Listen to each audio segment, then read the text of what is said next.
The example we often point to is building a bridge. Like if you're building a bridge, it's a known problem. You can bound that problem and you can say we need this much steel, we need this many rivets, we've got to build a timeline and a Gantt chart and all the rest of it.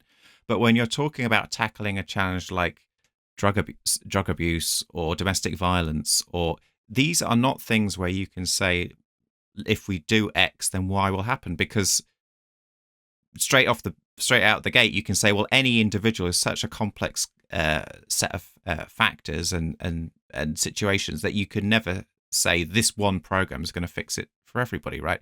But because we have that control mindset, which is actually, it's part of it's a sort of an engineering mindset, it's a management mindset, it's a not a crazy mindset. We are taught it in our education system, and if you do an MBA or whatever, a lot of these ways of thinking are widely shared and built upon.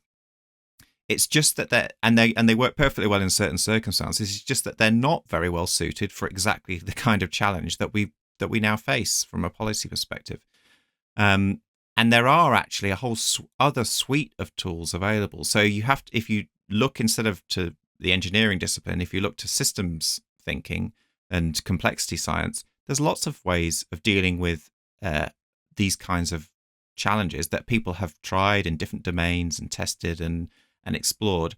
So we could, and our argument is simply, let's make more use of those. Let's be more influenced by those ways of framing the problem, those ways of thinking that don't center us as the policy maker or the politician sitting at the top, but center the nature of the problem and the system itself, and just be honest and a bit humble about our ability to single-handedly fix things, and instead open the doors for a much wider, more diverse involvement from a whole range of different actors, which is much, much likely to get to a better solution. But in the end, you won't be able to say, I, the heroic leader, take the credit for it, because it'll be obvious that it was something that was co-created.